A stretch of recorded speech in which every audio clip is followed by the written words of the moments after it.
Dr. Jackson is a groundbreaking multidisciplinary artist from New Haven, Connecticut.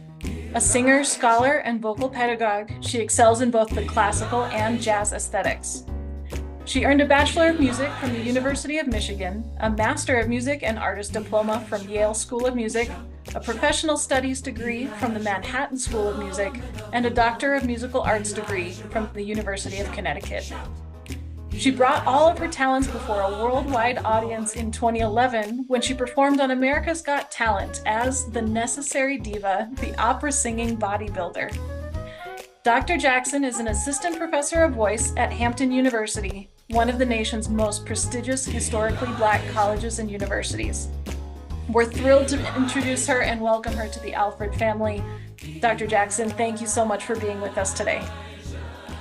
Thank you so much, Felicia. I really appreciate that. Hello, everybody. I was looking at the chat and I see that there are people in there from all over the United States, and that is very exciting.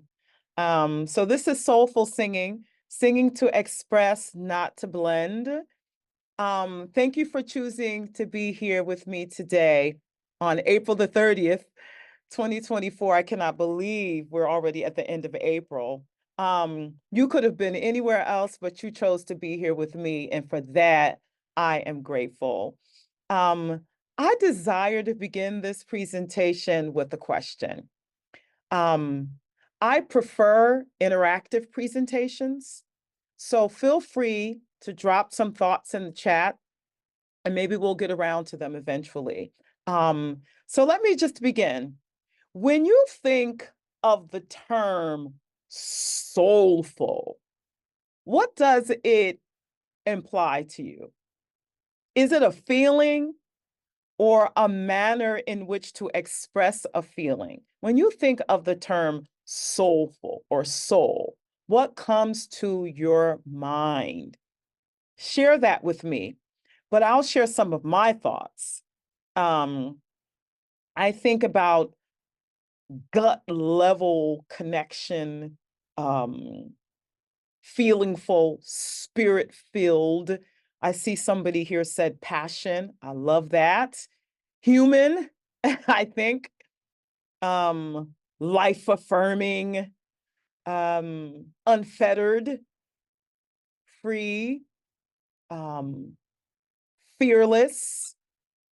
Love that. Lorianne, I think lots of emotion expressed. Intention, love that from Michelle. In the zone, yes. I also think James Brown. So, brother number one, love, love, love that. Let me see what it says here. I'm so tempted to read already. Soulful is an honest expression of feelings. I love that, Ann Smith. Love that. Saul, from the heart. Yes. Wow. Okay. I guess you guys are predicting my presentation. From the heart. Yes. Most of what you're describing are things that are internal, you know, the sort of inner workings of what's happening inside of us, feeling, intention, and connection are one with style and manner. Love that, Anita. I'm gonna have to ponder that. Soulful, a powerful connection to the basic life force. Come on, Christina Bradley. I love that. I love that so much. Okay, so yeah, this is going to be fun because y'all get it already. I don't even need to continue this presentation because you kind of get it. Um, I believe soulful expressions most often emanate from life experiences, our stories, and those of others, lived lives, and perhaps having a vivid imagination. Saul also says being able to convey the emotion so the audience connects and feels it. That's it. Sharing, it's like reciprocity. I give, you receive. Yes, I actually have an image. I'm going to share screen here with you. a friend of mine who is a metaphysical guru. I stole this from his page. The soul is comprised of the mind, our thinking, the heart, our feelings, intellect, what we learn, what we absorb, and will, our choices. Yes, the soul, our thinking, our feelings, what we learn and absorb from culture and what's surrounding us and our choices. Just think about that and how that resonates with you as I continue on. Thank you so much for sharing your impressions. When I chose this title originally, it was for a smaller presentation I spearheaded at NCMEA at the conference in 2022. And at the time, I hadn't completely flushed out what soulful implied to me, right? Because it's just a part of me. And I didn't even really have any frameworks for what it would be. But it sounded cool and it resonated with me. Therefore, this exploration of the idea was inevitable, which is generally how I roll, right? I come up with these ideas, I feel it, it resonates, I act on it, and then I have to go back and sort of think about, okay, now we have to codify these ideas. What are the frameworks? There are two articles I read that helped to organize my thoughts. The heterogeneous sound ideals in African American musics. I'm going to stop sharing screen right now for the time being. By Ollie Wilson. The heterogeneous sound ideal in African American music. It appeared in a reader in African American expressive culture, edited by Gina DeGaulle Capone. And she quoted, for Wilson, aesthetic practices reflect cultural values. And in attention to timbral nuances, he sees a cultural tradition of relatedness and respect for the individual within the group. I should have stayed on share screen, but I'm going to show you the quote so you can ponder a bit. For Wilson, aesthetic practices reflect cultural values and in attention to timbral nuances. He sees a cultural tradition of relatedness and respect for the individual within the group. Individuality within collectivity. We will come back to that because that is one of the central tenets, I believe, of cultivating soulful singing, singing to express, not to blend. There is another source I found in a journal called The Psychology of Music. And the article was called Negotiating Individuality in and Collectivity in Community Music. And here is the quote for that. Actually, here it is here. Moreover, because the bias still leans heavily towards Western academic music in many institutional contexts, the kinds of music making that arise in other cultural environments often tends to be marginalized or framed relative to established Western norms and assumptions. And I'm assuming that most of us have our training in this room in Western norms, right? I'm a classically trained singer.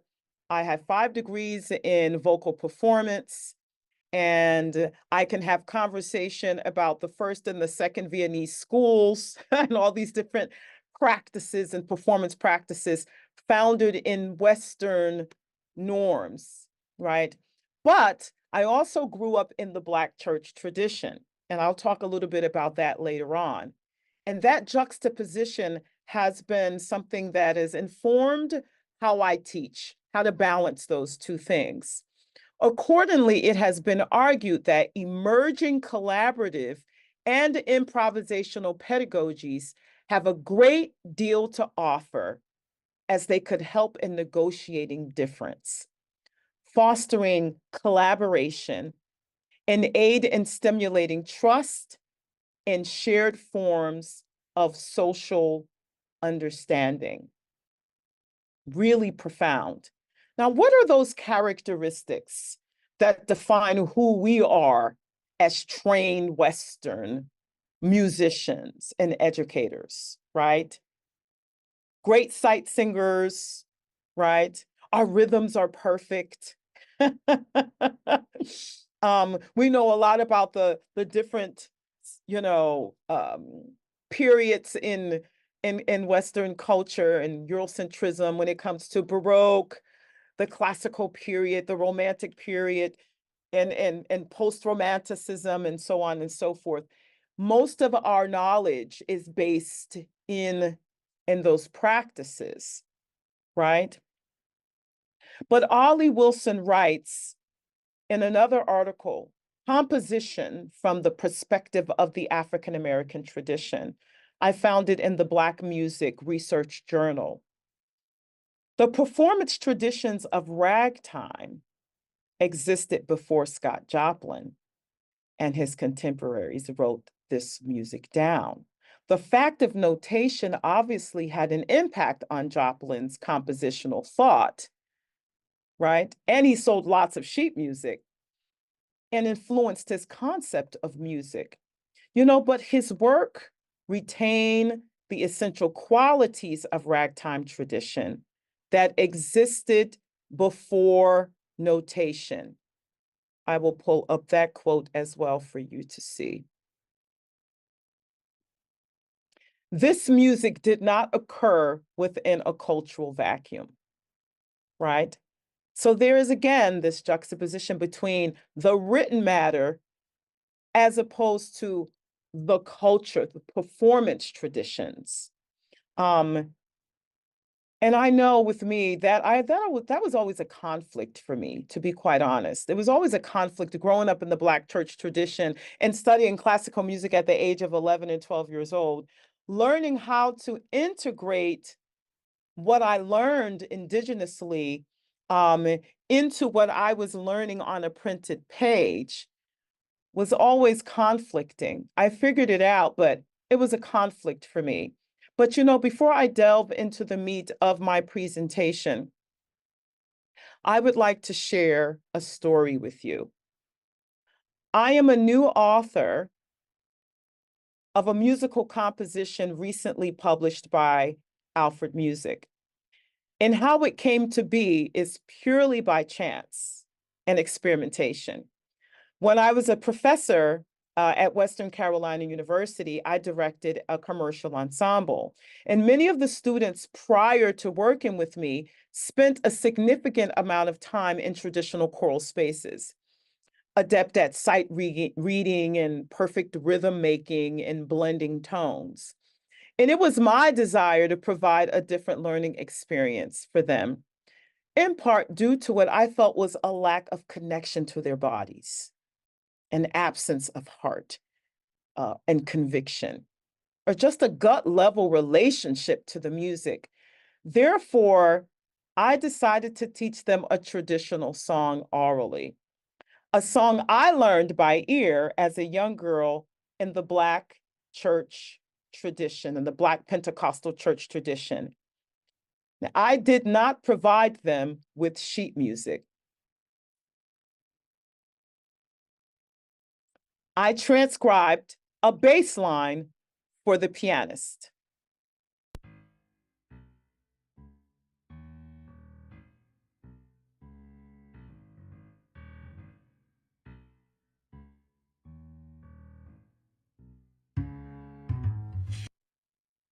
The students pondered, Dr. Jackson, where's the music? I was like, it's in my heart. It's in my chest. It's in my mind. There is no sheet music. I taught a simple riff beginning with the basses. Elijah, Elijah. Then I added the tenors. Elijah, Elijah. Then I layered the altos. Elijah, Elijah. And then the sopranos. Elijah, Elijah. And once a groove was established by this repeated riff, I taught the refrain. Elijah rock, shout, shout. Elijah rock, coming of the Lord. Elijah rock, shout, shout. Elijah rock, coming of the Lord. And then I asked the pianist and co-author of Elijah Rock, my comrade in musical muse, Michael Yannetti, to craft improvised piano interludes.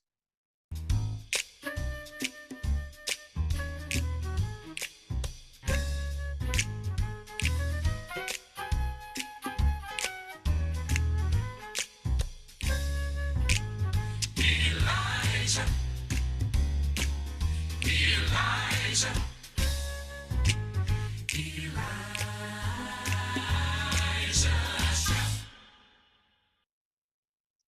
Lastly, can't have a song without verses.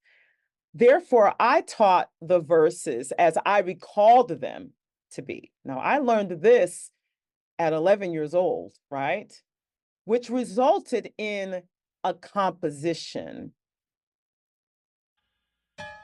You know, Satan's a liar, a conjurer too. If you don't mind, he'll conjure you.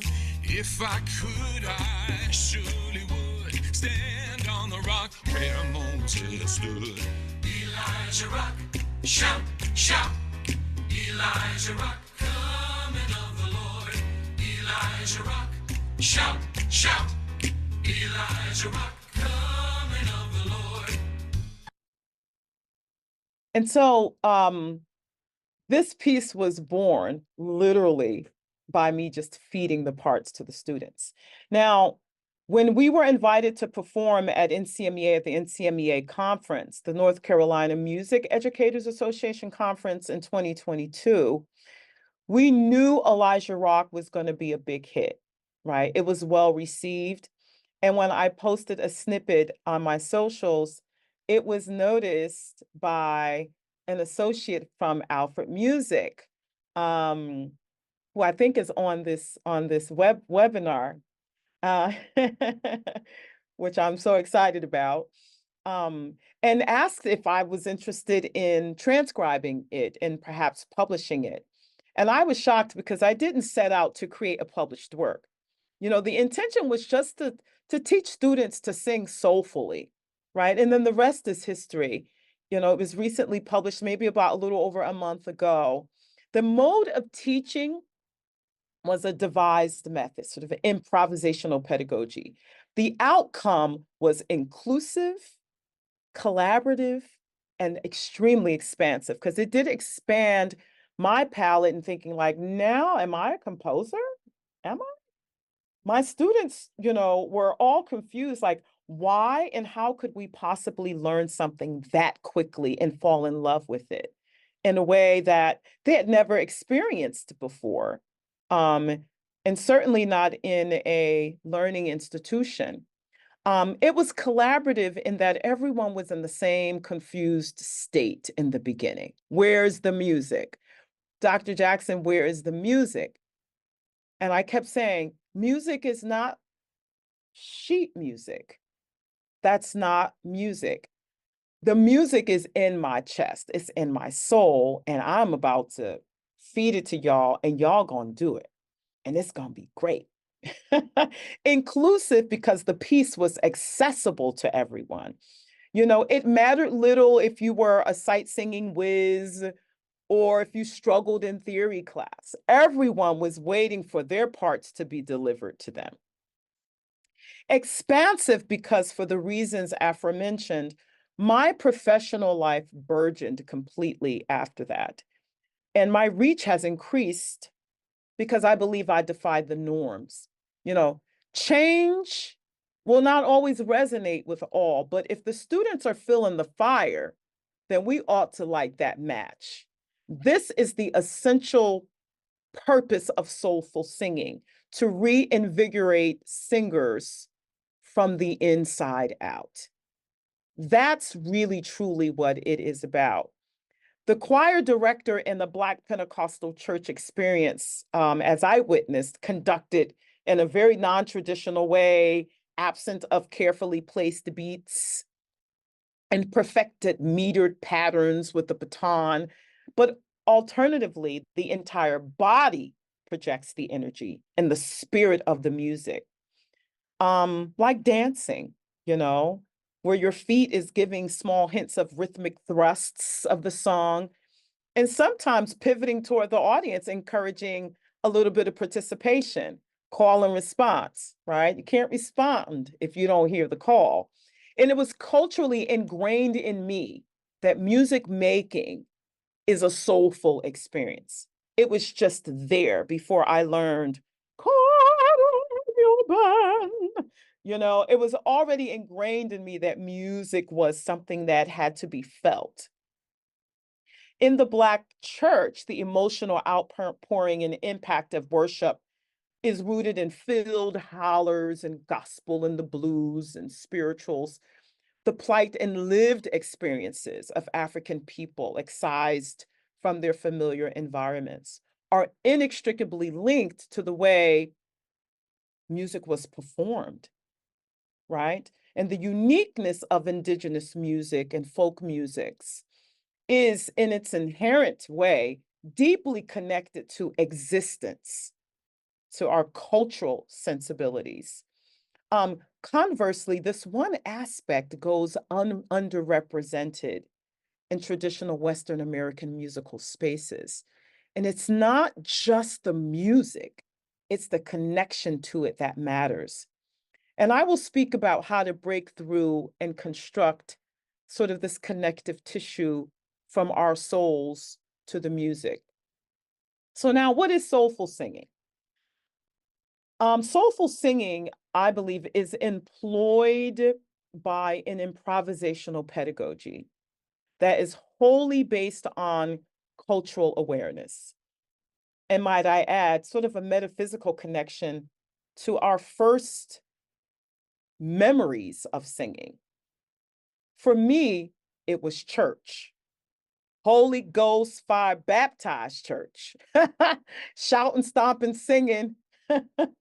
Music making for me was centered in community, ceremony, celebration, spirit, and engaging in gut level sort of intersocial activities. It was a feeling based experience, not primarily cognitive. For someone else, it could be different, but it is essential to self reflect on your early memories of singing to understand your connection to it. It may be that maybe we must heal and rebuild to create better experiences for ourselves and our students. Soulful singing in this context can imply heart, holistic, mysticism, metaphysical approaches to teaching, an approach to help students find their voice, literally and figuratively. In spaces where Eurocentrism and antiquated pedagogies are not always conducive or no longer effective learning practices for singers, I'm currently codifying various aspects of soulful singing approaches in vocal ensembles and writing a book about it. which I'm going to continue to work on this summer. Soulful singing denotes the following ideas: singing by, through, and from one's own connection to their voice. This implies perhaps maybe doing internal work. As caretakers of the voice, we must take care of our own voices. Singing with intention and gut level connection to words, storytelling, our personal stories, cultural perspectives and experiences. Um, I think that is the root of soulful singing. It's this internal connection and having to connect what we're singing, what's coming out of our mouths, to what we can relate to with deeply within ourselves. Singing with a presence of mind, mindfulness, awareness, body awareness, alignment, right? Breath, epigastric connection, breath management. And I just want to say, as a sidebar, many of my students who are also choral singers are often taught to sing from their diaphragms. And without understanding, you know, physiology or vocal pedagogy, one could think that singing from the diaphragm were the answer. But we don't really sing from our diaphragms, right? Our diaphragm is a muscle of inspiration, darling. So when you breathe in, the diaphragm goes down into the floor, right? So on inhalation, the diaphragm situates itself. It's a muscle of inspiration. I would much rather we tell our students that we sing from our gut, right? We sing from our epigastrium, the upper gastric area, right? Where we sneeze, where the Heimlich maneuver is performed. We don't sing from our diaphragms. Stop telling singers that. And you can't touch it. Mm-mm. You can't touch it, right? We want to use language that students can understand, of course, but then also make sure that it is relatable to the science. I see here what someone put in the chat. Thank you for speaking about singing from the diaphragm. Such a common misconception. Yes, yes, yes, yes. It's so important. If you don't know, please study the muscles of inspiration and the muscles of expiration, right? And antagonism, and how students can learn to breathe effectively in singing. Because one of the biggest problems for singers in general is they don't know how to manage their air because they're not physically connected to the right muscles. So I'll give some ideas, right? On the inhalation, we expand our chest, we relax our abs somewhat, we connect to our epigastrium, and then we slowly contract from our abdominal muscles. Expand the chest, relax the stomach muscles to a certain degree, connect to the epigastrium, and then we lift up on that string, that slow inhalation from the abs. So study the singer's muscle and the muscles of inspiration and expiration if it is something that you're not clear about, because too many choral singers are being misguided when it comes to breathing. Um, Soulful singing can be what is reflective of internal untapped energy. Just as music is not conceived in a vacuum, soulful singing is conceptually an internal journey that may lead us to good or even negative memories about our own singing or musical experiences. But I think it's important to go there. A lot of my students don't have the best memories when they think about their singing experiences in choir or in church or in the High School Musical. I mean, they're traumatized, and so they lose their confidence in it. So we may sometimes ask our singers, what are some of your youngest singing experiences, right? And how has it affected your vocal identity, right? So how, right? Ensemble directors are managers of voices. I'm going to read that again. Ensemble directors, vocal ensemble directors, are managers of singers. We manage throats. Given the personal nature of the instrument, we are inherently tasked with managing humans, right? Whole humans, not just their vocal folds. It's one part, and not just our desired programs, right? We have to consider the whole human when we're teaching. As managers of voices, this is a question. How can we explore inclusive means of engagement in our singing spaces as managers of voices, right? Maybe you can drop some ideas in the chat. I say the first oath that we make, the same oath that a doctor makes or a personal trainer: do no harm. Oh my goodness, Dorothy Hill. Mm-mm-mm. I would show you my iPad. I wrote that down. Yes, I love you, Dorothy Hill, whoever you are. Do no harm, people. Stop hurting these babies' throats.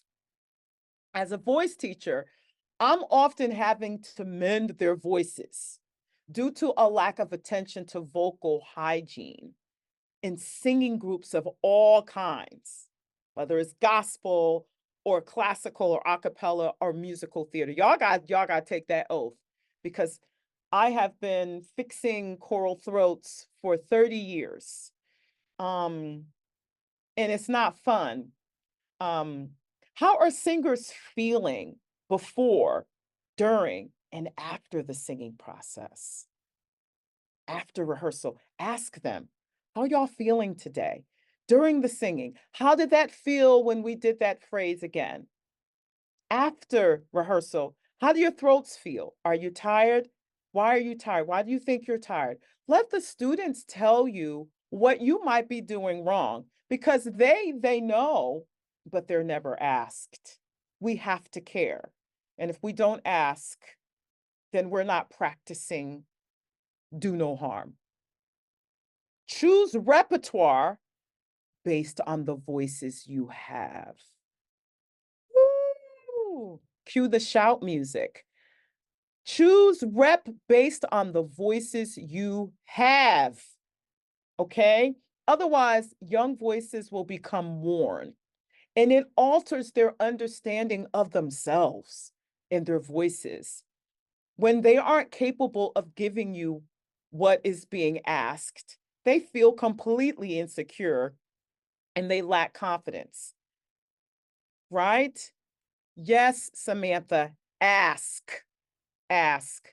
We don't ask our students enough questions, and we should, because they know it's their bodies, right? Do not choose repertoire that you wish to perform. Choose the repertoire based on the voices you have in your ensembles. I'm sorry, that's a big thing with me, because it ruins voices when students are asked to do these big mammoth pieces, or pieces that are too high or too low, and then we're forcing the basses to sing gravelly in the low voice when they don't have those notes. We have to find a happy medium so that we're doing no harm as we are fulfilling our own desires and wishes for our programs. Bigger, warmer, and more plush sounds, especially sopranos. Oh, honey, put them at second soprano. Put them at second soprano or first alto, because I never had an angelic voice, but I am a soprano.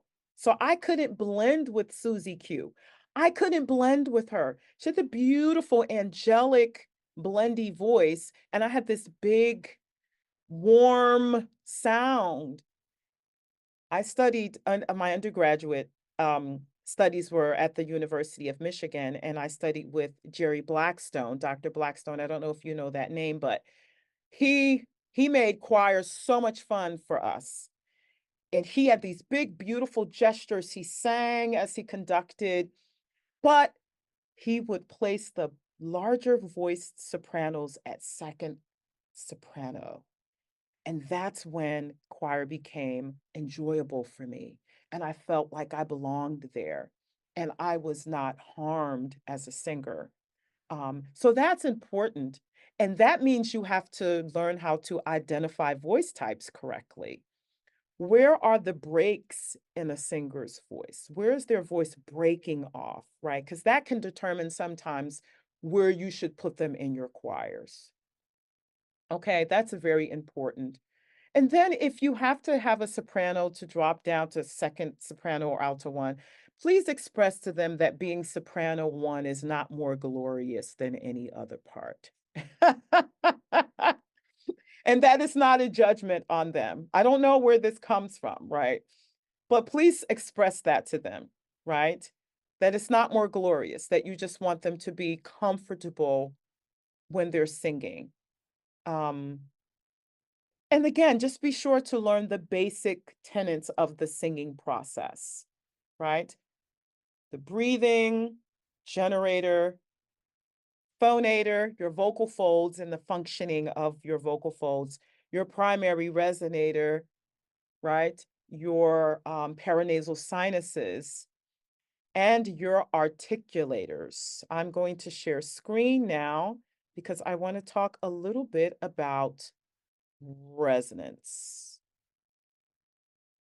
Maybe this will, it's a little blurry, and it's not really the names I'm more concerned about. I just wanted you to see the image. Now, let's talk a little bit about resonance, right? The resonator for singers is the vocal tract, right? Your pharynx, your oral cavity, your nasal cavities. That's our horn, right? Choral directors can explore with singers how to shape their vowels, right? Properly. But one of my biggest challenges when choral directors want to get a blended sound, it's all about dropping the jaw. Oh my gosh. Oh my gosh. Find another way. And I'm gonna share some ideas to see if you can find another way. Because when a singer drops their jaw all the way down here, aha, aha, aha, ah, they can't articulate vowels. They're opening up like with what I call the backwards megaphone, like that. So that means then the back of the throat is not open, right? And as a matter of fact, let me show you another image before I come there so you can see. This is not an open throat, but you can imagine what that would be. This is the soft palate here, right? So when singers open this way, what you see here in the back will remain that way. And what you want is for, I talk to my singers about the backwards megaphone, opening that way, right? So instead of, right? Think about the inhalation as being internal as you lift the soft palate. So it's,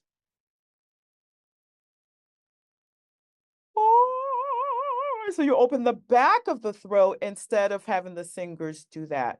I really want you all to consider in blending voices that when it comes to the ah vowel in particular, and this dropped jaw, that it is damaging to the voice because it is not using the resonator properly. So you have all this space behind the nose. And we want singers to get into that space. And you can create a blended sound, beautifully blended sound, without having the singer dislocate their jaw. Okay. I really wanted to go into that just a little bit so I can keep moving on because I don't want to make this about technique. But I think when it comes to resonance, it's really important for vocal ensemble directors to explore this idea of the resonators and resonance and the vocal tract and the shaping of the vocal tract and finding different ways to create a blended sound aside from dropping the jaw. Okay, good. Let me move on. So the inverted megaphone is what I call it that way. Explore opening the space internally. Raise the roof, do not lower the floor, right? And students will understand that. I use a lot of different sayings to help my students to understand these concepts if they don't understand the science. Raise the roof, do not lower the floor. Another tenet of soulful singing, focus on freedom, not blend. No matter how messy initially, over time, the sound will begin to settle. Creating a unified sound, right? Creating a unified sound will begin to take shape. I think vocal freedom, especially in the beginning of the process, is more important than creating a beautiful sound. It's like, let the singers, let them sing, let the babies sing. Let them just get comfortable with just singing out. So important. And then shape along the way. Preparation. A lot of times I find that ensemble singers sing to the beat. They sing beady. They're singing perfect rhythms and notes. And they think that that makes them a great musician, and it doesn't. Singing perfect rhythms and notes do not a great musician one make.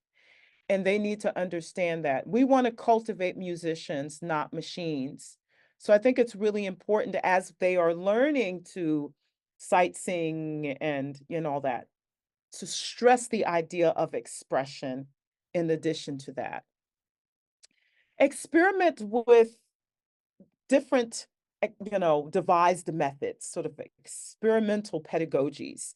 Give them a hymn or a folk song and encourage them to sing. Play a groove and allow them to sing whatever comes to mind. I coined a phrase, which I'm writing a book about as well. It's called a mantralese. Mantralese, instead of vocalese, a mantralese. It's the intersection of positive reinforcement with vocaleses to instill positive messaging while vocalizing, technique and soulful singing simultaneously to instill positive messaging while the students are learning.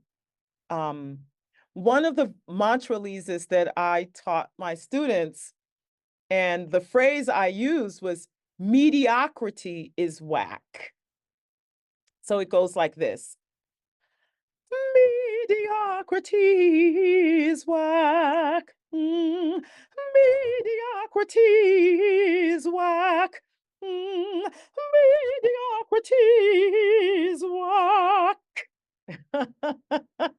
I hope that came through. I hope it didn't get, wonky through the Zoom. But yeah, make up sayings. Yes. Yes, Samantha. Yeah, definitely want to show an example. And I have a lot of them, a lot of them. Make up positive reinforcements and then create a vocalese and add words to it. And singers will have more fun when they're singing their vocaleses and warming up for choir. And continue your own your own journey and self-discovery, and then share those outcomes with students. Teach the human, not the music. Teach the human, not the music. Teach the human, not the music. I coined a little saying, music is an excuse to help my singers become better humans. Like music is the excuse, right? But helping to create good humans is the reason. That's the reason. Okay. Sometimes have conversations about the compositions, the poets. and the significance of the work. Listen to recordings and interpretations of the work with your students. Put the baton away sometimes and sing with your students. Just sing with them. Become a student yourself. Um, yeah, just sort of become a co-leader with the students. Let them lead. Um, Individualism within collectivity is something I really want to stress. The best singing groups, in my opinion, are made of soloists. Those capable of expressing themselves individually and boldly and confidently. So I think it's really important to cultivate individualized vocal expression as well within the group. And I think when singers are confident individually, they tend to bring that same confidence into the group setting. Um, yes, yes, yes, yes, yes. Yeah, I have to start wrapping up so that we can have some time for a Q&A. So just really quickly with some closing thoughts. Um, I think the student learning outcomes for this process is students will begin to feel that their way is not wrong, right? But they will grow and evolve. And it really instills the idea that they are enough, that all we're doing as teachers is amplifying what is enough. Students will stop comparing themselves to others, and their voices will benefit that we share with them. It's not about perfection, but about conviction and intention.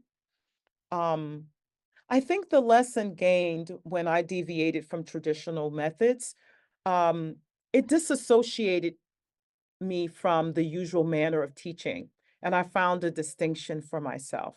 But most importantly, the students found their voice. And this is how Elijah Rock was born. Without its existence, I would not have a relationship with Alfred Music. I wouldn't be here with you today, right? Doing what has always been done and maintaining a certain level of status quo is counterintuitive to nurturing soulful and intentional singing. And my last remarks will be Maya Angelou said, people will forget what you said, people will forget what you did, but they will never forget how you made them feel.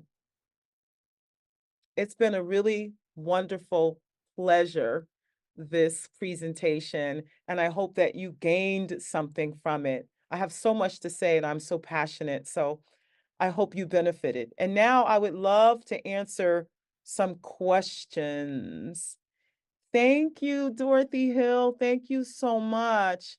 Thank you, Jada. Jada Todd, my student, is up here. Thank you, Jada.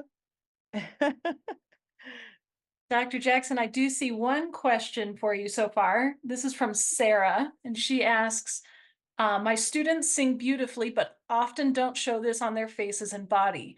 I'm guessing that soulful singing includes the whole self. Any tips for getting them to feel more of a body connection to the actual music and text? Yes, what a great question. I was just telling one of my students today who was doing a recital, I'm like, I hear the expression, but I'm not seeing the expression. I think a lot of times students tend to be more stiff when they don't identify with what they're singing. I mean, it's just that simple. I mean, we can shape beautiful sounds and create the most perfect sound, but if they don't directly connect to what they're singing, they're not going to be natural. They're not going to be their natural selves. So what I would propose is for you to talk about the intentionality in the words to see if you can get the students to express not just what they're singing about, but how does this song hit you? Does it hit? And if it doesn't hit, how can I help it to hit? How can it help it to appeal to you? Like, so just find out, like, if there's a word in the piece, if it's something like, I don't know, evening, you can say to the students, what does evening imply? When you think of the word evening, let's think of some descriptive words when it comes to that word evening. They might say stars, they might say nighttime, they may say bedtime, they may even say, not my favorite time, you know. it'll start to get them thinking about the intention in words, not the meaning of words. I think a lot of times as educators, we're looking for like the right answer. We're looking for direct meaning. It's like no, implied meaning is subtext. Why we're saying subconsciously why we're saying what we're saying. So yeah, just see if you can get the students to talk about the text, not in a direct way, but more indirect. And then maybe they'll start to be feel more connected to what they're singing. Excellent. Thank you for that. I don't see any other questions, but I see a lot of thank yous. A lot of this was beautiful. This was amazing. Thank you for emphasizing expression and giving me ideas to help my students be more soulful singers. Yes, that's fantastic. I'm so grateful for that because, as an opera singer, I didn't feel that I could be my whole self when I transitioned to singing classical music. I felt that as a Black woman growing up in the inner city who grew up singing gospel and all that, that I had to be disconnected from her to sing Mozart. And I wish someone had told me that you can be your whole self. You just have to learn stylistically how to sing Mozart so that you are true to the composer. But you can still be yourself as you're singing Mozart. Finding that intersection between natural expression and style. I don't think they're interchangeable. I think some people can be stylistically on point and they're great machines, but then we're not feeling what they're saying. So I figured out later on in life how to integrate the Black church girl with all of her connection and passion to music and sort of like layer that into who I was as a classical singer. I just had to work really hard to be stylistically correct in singing classical music. So thank you all very much for coming. Thank you again, Dr. Jackson, and we hope Yes. everyone has a great evening. All right, thank you.